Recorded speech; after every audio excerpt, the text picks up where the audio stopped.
Olá, tudo bem? Seja bem-vindo a mais uma aula do curso de montagem e manutenção de computadores. Você já percebeu o quanto os computadores estão presentes em nossa vida nos dias atuais? Em nossa casa, nas escolas, nas universidades, dentro das empresas e até mesmo dentro do nosso bolso? O computador está presente na maioria dos lugares em que frequentamos. E é nessa aula que iremos descobrir como a computação surgiu, aprendendo sobre a história da computação. Ao contrário do que muitos acreditam, a computação ela não surgiu nos últimos anos ou décadas, e sim surgiu há mais de 7.000 anos.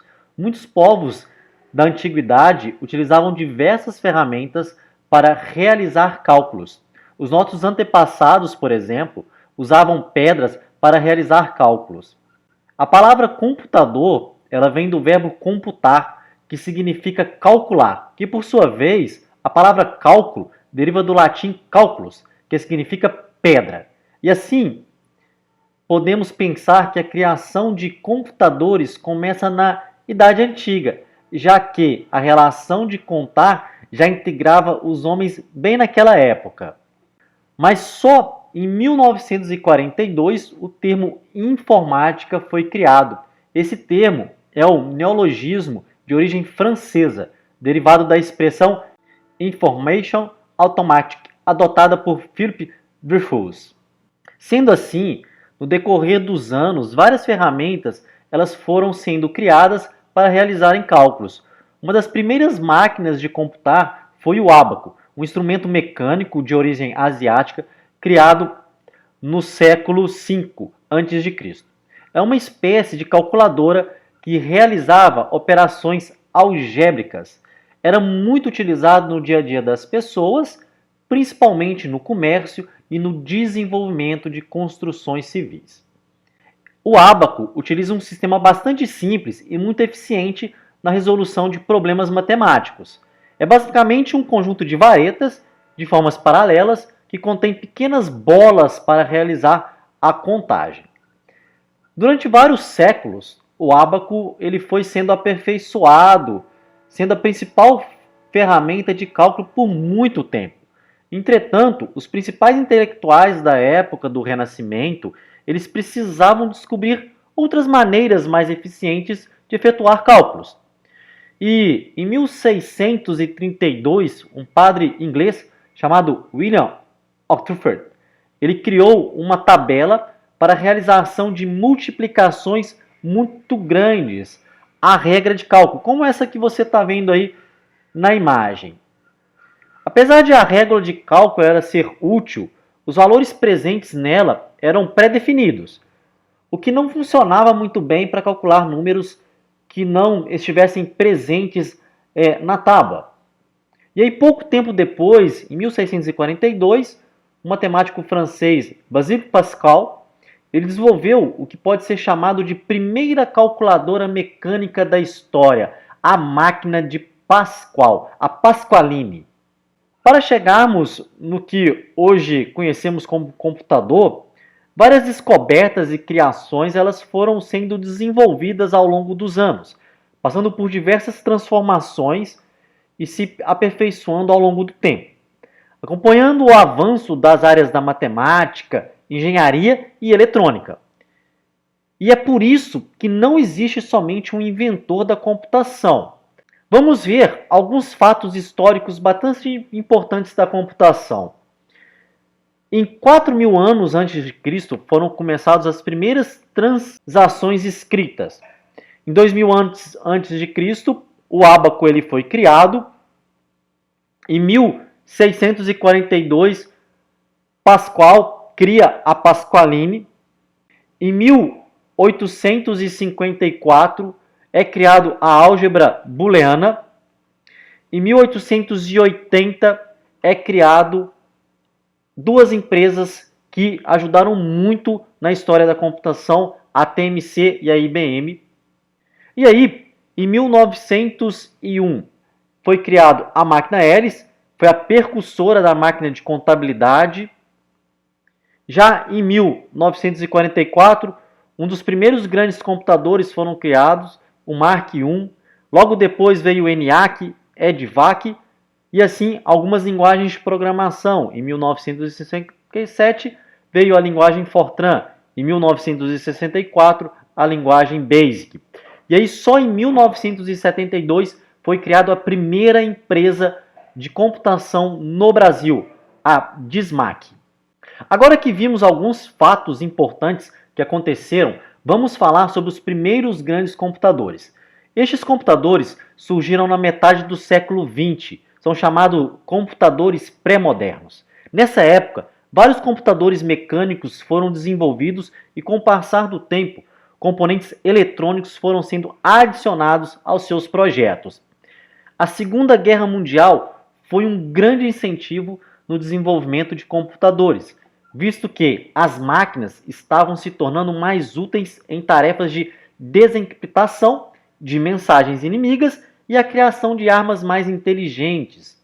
Entre vários projetos desenvolvidos nesse período, a gente pode destacar o Mark I, em 1944, desenvolvido lá na Universidade Harvard, nos Estados Unidos, e o Colossus, criado em 1946 por Alan Turing.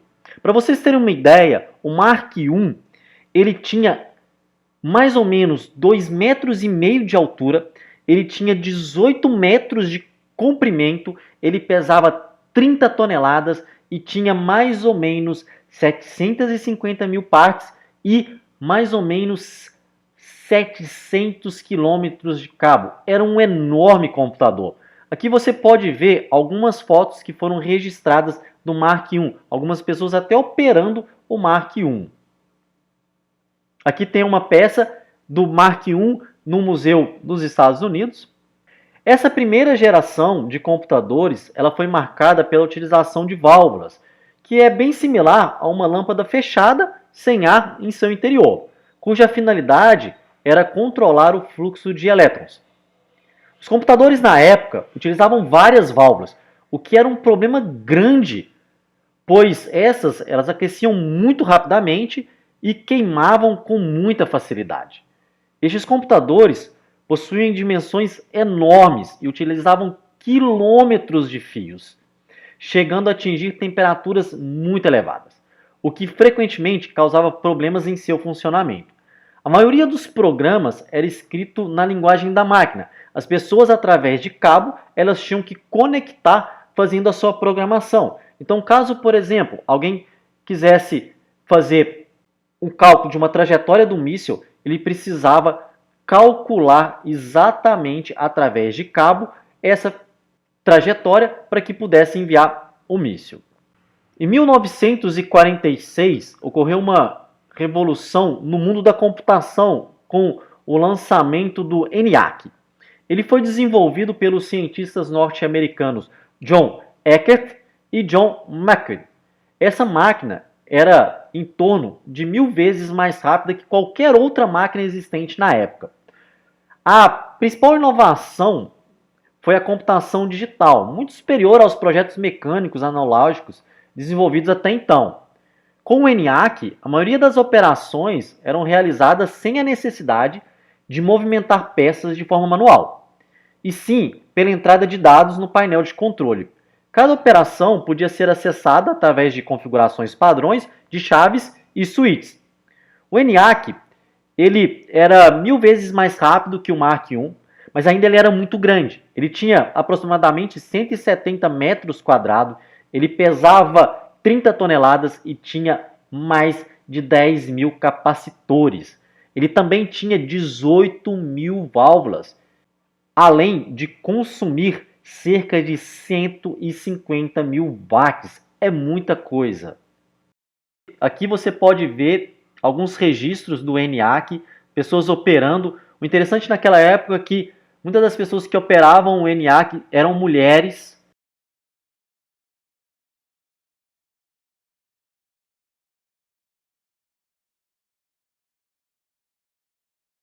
Nessa época também foi criado o EDSAC, um dos primeiros computadores que utilizava o conceito de programa armazenado. É importante destacar também que nesta época foi criado o primeiro computador a utilizar os conceitos de von Neumann, o UNIVAC 1.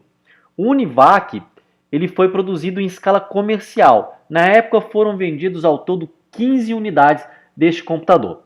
Na sua segunda unidade, ela foi vendida para a General Electric. Este computador ele foi conhecido por prever a vitória do presidente Eisenhower nas eleições de 1952 nos Estados Unidos. Seu tamanho era um pouco razoável com relação aos outros computadores, mas ainda era muito grande. Ele possuía em torno de 20 metros quadrados e pesava 5 toneladas. Um fato muito importante que não podemos deixar de falar foi a contribuição que Alan Turing deu para a computação. Alan Turing foi um matemático britânico, pioneiro da computação e é considerado o pai da ciência computacional e da inteligência artificial. Depois de formado, ele empreendeu estudos para criar uma máquina automatizada, que materializasse a lógica humana e solucionasse qualquer cálculo representado no formato de um algoritmo, que seriam exibidos no formato de instruções a serem processadas de forma mecânica, dentro da própria máquina. A máquina de Turing ela se tornou um protótipo dos computadores modernos. Alan Turing trabalhou como funcionário do governo britânico entre os anos de 1940 a 1941, e ele desenvolveu uma máquina capaz de decifrar o Enigma, um código utilizado pelos nazistas durante a Segunda Guerra Mundial, dando assim aos aliados uma vantagem que permitiu derrotar mais depressa a Alemanha. Porém, por se assumir homossexual em 1952, Alan Turing enfrentou um processo criminal, porque na época, na Inglaterra, a homossexualidade era considerada um crime. Ele foi destituído de seu posto Bletchley Park, o centro inglês de decodificação, condenado e castrado quimicamente. Com seu prestígio relegado, Alan Turing morreu aos 41 anos por intoxicação de cianeto. A princípio acreditavam-se que sido suicídio, mas estudiosos concluíram que o envenenamento se deu a remédios que ele compulsivamente tomava devido à castração química. Uma campanha de perdão ao matemático, ele começou na internet, exigindo um pedido póstumo por parte do governo britânico. E aí, em 2009, o então primeiro-ministro inglês Gordon Brown se desculpou em nome do governo e no dia 24 de dezembro de 2013, Turing foi perdoado postumamente da condenação por prática homossexual pela Rainha Elizabeth II. Caso você queira mais saber sobre a vida de Alan Turing, não deixe de assistir o filme The Imitation Game, ou O Jogo da Imitação em português, um filme muito legal que vale a pena ver e conhecer tudo aquilo que Alan Turing fez para a computação. Outro fato muito legal nessa época foi a utilização da palavra bug, traduzindo para o português inseto. A palavra bug ela é utilizada para designar alguns erros, falhas ou defeitos ocasionados nos softwares e hardwares. Não se sabe ao certo qual que é a origem do termo para designar falhas em softwares e hardwares, mas a explicação mais aceita relata um erro que ocorreu em 9 de setembro de 1947 no computador Mark II, operado pela Marinha dos Estados Unidos, onde um inseto, sim, um inseto, ele foi o causador deste erro. No ano de 1959, surgiu a segunda geração de computadores. Essa geração ela foi marcada pela substituição das válvulas eletrônicas por transistores, o que diminuiu muito o tamanho do hardware. Os conceitos de unidade central de procedimento, famoso CPU, memória, a linguagem de programação, a entrada e a saída de dados foram desenvolvidos. Nessa geração também foi criada a tecnologia de circuitos impressos, evitando que fios e cabos elétricos ficassem espalhados. Podemos dividir os computadores dessa geração em duas grandes categorias, os supercomputadores e os minicomputadores. Nesta época, o IBM 7030, também conhecido como Strash, foi o primeiro supercomputador lançado na segunda geração. Desenvolvido pela IBM, seu tamanho era bem reduzido se comparado com as máquinas como o ENIAC, podendo ocupar somente uma sala comum. Ele era utilizado por grandes companhias, custando em torno de 13 milhões de dólares na época. A máquina executava cálculos em microsegundos, o que permitia até 1 milhão de operações por segundo. Dessa maneira, o novo patamar de velocidade foi atingido. Um dos maiores sucessos comerciais da IBM nesta época foi o IBM 650. A IBM previa a comercialização de 50 unidades no total. E por surpresa da IBM, foram vendidos 1.000 unidades ao todo. Várias linguagens de programação foram desenvolvidas para os computadores da segunda geração, como o Fortran, o COBOL e o ALGOL. Assim, os softwares podiam ser criados com mais facilidade. Muitos mainframes, modo como as máquinas da época eram chamadas, ainda estão em funcionamento em várias empresas até hoje, como a própria IBM. Em 1964 surgiu o que chamamos de terceira geração de computadores.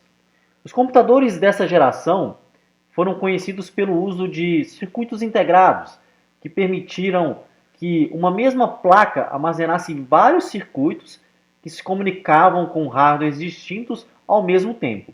O exemplo disso é o IBM 360/91, um dos primeiros computadores a permitir a programação na CPU por microcódigo, sem a necessidade de projetar todo o circuito de forma manual. A IBM ela permitia a integração de vários dispositivos, por exemplo, a impressora, o tape drive, o leitor de cartão, entre outros dispositivos. Com a utilização dos circuitos integrados, as máquinas se tornaram cada vez mais velozes e com um número maior de funcionalidades. O preço também diminuiu consideravelmente. E foi no final dessa geração que já começaram a surgir os primeiros computadores pessoais. Sabe aquela empresa famosa? Aquela mesmo da maçã? Pois é, foi nessa época que ela começou a criar o seu primeiro computador, o Apple Computer. E aí, nós entramos na quarta geração dos computadores, em 1971. Essa geração ela é conhecida pelo advento dos microprocessadores e computadores pessoais, com a redução drástica do tamanho e do preço das máquinas. As CPUs conseguiam atingir o incrível patamar de bilhões de operações por segundo, permitindo que muitas tarefas fossem implementadas. Os circuitos acabaram se tornando ainda mais integrados e menores, o que possibilitou o desenvolvimento dos microprocessadores. Quanto mais o tempo foi passando, mais fácil foi comprar um computador pessoal. Nessa era, os softwares e sistemas se tornaram tão importantes quanto o hardware. O Altair 8800, lançado em 1975, revolucionou tudo o que era conhecido como computador naquela época. Tinha um tamanho que cabia facilmente em uma mesa e um formato retangular. Ele era muito rápido que os modelos anteriores. O projeto usava um processador 8080 da Intel, o que proporcionou todo o seu desempenho. Com todo o boom que o Altair fez, um jovem programador chamado Bill Gates se interessou pela máquina, criando a linguagem de programação Altair Basic.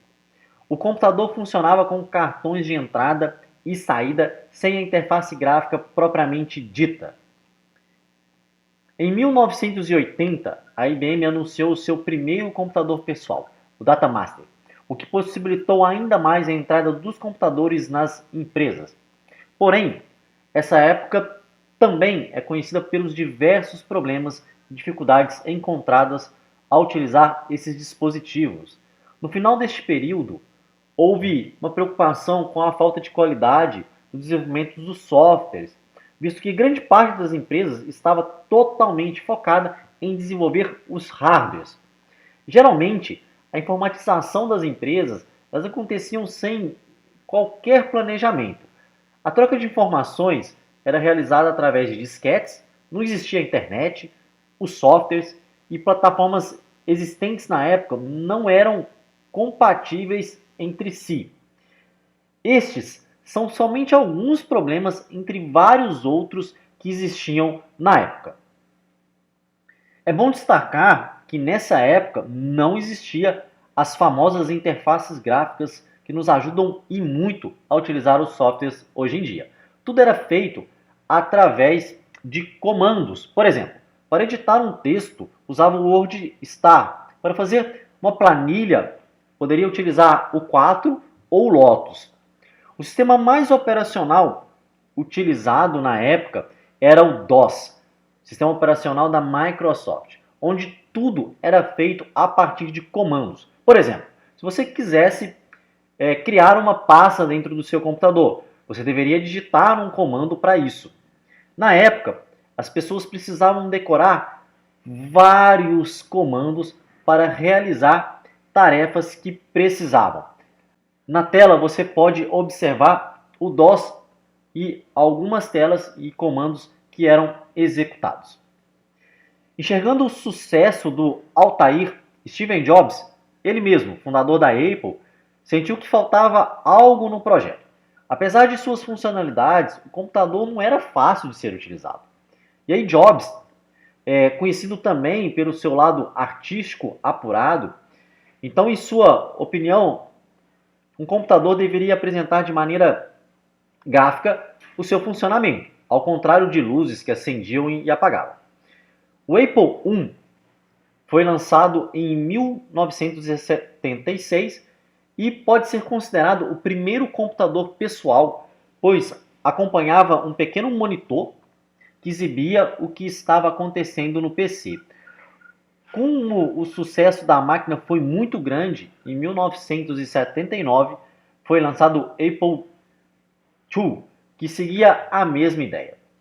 Nessa mesma linha, os computadores Lisa, em 1983, e o Macintosh, em 1984, foram os primeiros a usarem o mouse e a ter interface gráfica como conhecemos hoje, com pastas, menus e área de trabalho. Não é preciso dizer que estes PCs tiveram um sucesso estrondoso, vendendo um número enorme de máquinas. E, paralelamente a tudo isso, Bill Gates fundou a Microsoft, que também desenvolvia computadores na época. No começo de sua existência, nos fins dos anos de 1970, meados de 1980, ele usou as ideias contidas nas outras máquinas para construir as suas próprias máquinas, utilizando os processadores 8086 da Intel. O primeiro sistema operacional da Microsoft, o MS-DOS, estava muito aquém daqueles desenvolvidos pelo Steve Jobs. E por esse motivo, Gates acabou criando uma parceria com Jobs e após algum tempo copiou toda a tecnologia gráfica do Macintosh para o seu novo sistema operacional, o Windows. E o Macintosh e o Windows se tornaram fortes concorrentes. Apesar de muitos falarem que a quarta geração de computadores ainda se perdura nos dias atuais, particularmente eu gosto da ideia de vários outros estudiosos e falar também que já estamos na quinta geração de computadores. A quinta geração ela tem como característica a simplificação e a miniaturização do computador. É tornar-se cada vez menor os nossos computadores, além de melhorar o desempenho e aumentar ainda mais a capacidade de armazenamento dos nossos dispositivos. A quinta geração era conhecida como a geração da inteligência artificial, da computação quântica e a nanotecnologia. Essa geração é composta por máquinas onde a capacidade de processamento de dados, as taxas de transferência e armazenamento foram consideravelmente aumentadas. Desde o início da geração e até hoje ocorrem diversos processos de diminuição do espaço físico. Computadores cada vez menores são criados a cada dia. A inteligência artificial, ela permite que os computadores reconheçam e aprendam a linguagem humana de forma autônoma, sem a intervenção do usuário. Já a incorporação da tecnologia quântica, ela permitiria aos computadores trabalhar com enormes quantidades de dados que ainda não são possíveis de processar. E a nanotecnologia, ela favorece a criação de componentes cada vez menores com maior capacidade de processamento e armazenamento.